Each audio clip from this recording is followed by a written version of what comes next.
Hi friends, welcome back to our channel. இன்றைக்கி நம்ம 1 மாதம் ஆன குழந்தையில இருந்து 1 வயசு இருக்கிற குழந்தை வரைக்கும் சளி இருமலை எப்படி வீட்டிலேயே க்யூர் பண்ணுறது அப்படின்ற வீடியோ தான் பார்க்க போகிறோம். நீங்கள் ஃபஸ்ட் டைம் நம்ம சேனலை பார்க்குறீங்கன்னா சப்ஸ்கிரைப் பண்ணிக்கோங்க, பக்கத்தில் இருக்கிற பெல் ஐக்கானையும் கிளிக் பண்ணிக்கோங்க.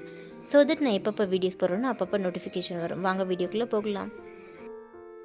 இப்போ ஒரு சூப்பரான ஆயில் தான் ரெடி பண்ண போகிறோம். அதுக்கு தேங்காய் எண்ணெய் கொஞ்சம் ஊற்றிக்கிறேன். எண்ணெய் காஞ்சதும் வெத்தலையை கழுவி கட் பண்ணி வச்சுருக்கேன், அதையும் ஆட் பண்ணிக்கிறேன்.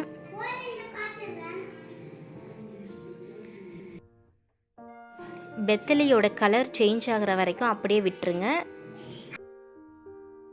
வெத்தலையோட கலர் சேஞ்ச் ஆகிடுச்சு. இப்போ அடுப்பை ஆஃப் பண்ணிவிட்டு கொஞ்சமாக பூங்கற்பூரம் ஆட் பண்ணி மிக்ஸ் பண்ணிக்கலாம்.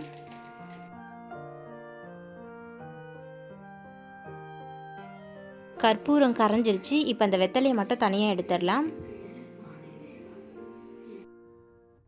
ஆயில் ரெடி ஆகிடுச்சு. இதை லைட் சூட்டில் குழந்தையுடைய நெஞ்சு பகுதியில், முதுகில், காலு கீழே, நெத்தியிலலாம் தடவிடணும். ஒரு நாளைக்கு 2 வாட்டி செஞ்சாலே போதும். சீக்கிரமாக சளி இருமல்லாம் சரியாயிடும். இந்த வீடியோ யூஸ்ஃபுல்லாக இருக்கும்னு நினைக்கிறேன். பிடிச்சிருந்தால் லைக் பண்ணுங்கள், கமெண்ட் பண்ணுங்கள், ஃப்ரெண்ட்ஸுக்கு ஷேர் பண்ணுங்கள். தேங்க்யூ.